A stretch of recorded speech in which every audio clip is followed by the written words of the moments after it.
I was with prostitute because coke and hoes go together. Yeah, That's they just do. how they're supposed to. It's a mathematical equation. Absolutely. It's like peanuts and M&Ms, you know?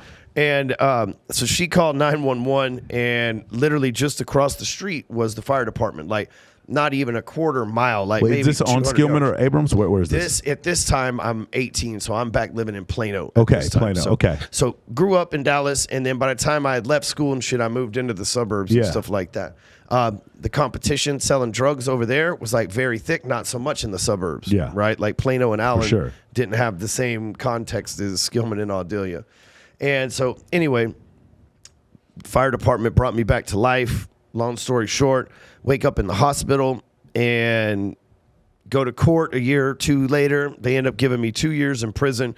But my lawyer told me that it would be like, oh, man, you're going to do 90 days. 2 years in prison for the possession of the marijuana? For dealing coke. For dealing coke, got it. Okay, got it. But it was powder. Yes. That's how you got 2 years. Because you know in the state of Texas, if it's crack, I mean, it's way more than 2 years. They changed that now, but back then, hell yes. Yes.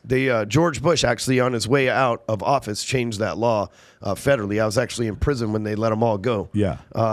Because I went back. So the thought was that discriminated against African Americans exclusively selling crack cocaine and not powdered cocaine. Because it carried 10 times the amount of time, and so it's like, and it's majority black folks that were convicted of that. So it became this racist deal. And Obama took a lot of credit for it, but I was in prison when Bush signed that because I watched everybody going home. Yeah, for sure.